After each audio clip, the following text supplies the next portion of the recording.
Hi there, so we have a new widget panel and setting, and in this video I quickly wanted to show you what exactly has been changed and how everything works.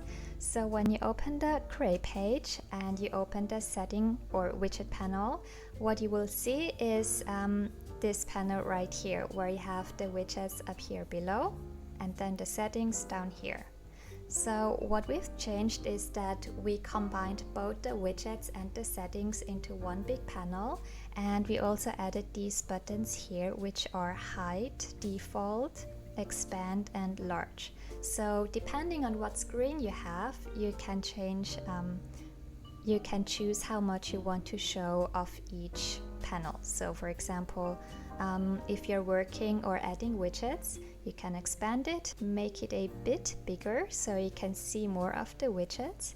And as mentioned, we also changed the images of the widgets you see here. So this should be easier than before, and it should be more clear on what widget is. Now, like before, you can also filter the widgets. For example, you can filter for monthly, then the calendar and perpetual calendar should show up. You can also filter for weekly, daily, to-do, or for example notes. And then when you want to add a widget into the planner, you can click on one, for example the grid widget.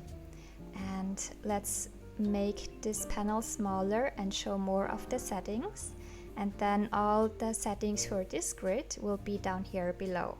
What we did change as well is we also color coded the setting, and we made each setting a different color, so it's easier for you to identify where what setting is. We think it should also be easier for the eye, and we also simplified the setting for you.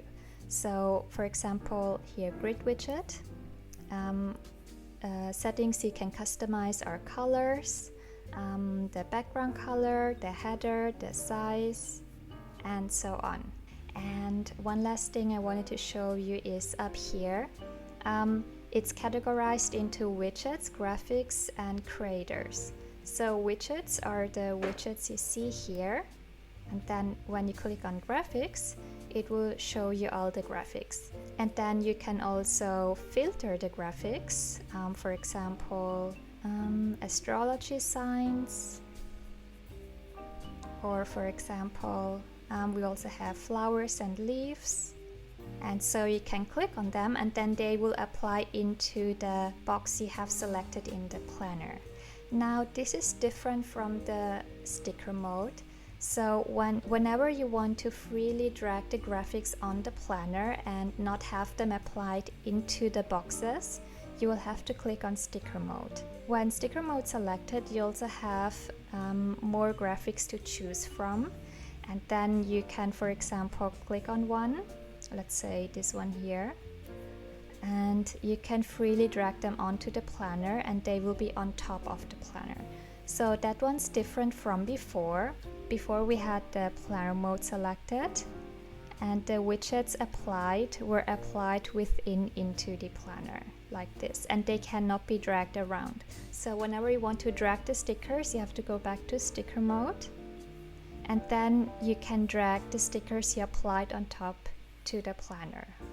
So that is all, and I hope it's easier now to create your own planners. And if you have any questions, you can message me on Instagram or Facebook anytime, and I'll try to respond to your questions as quickly as I can. Bye!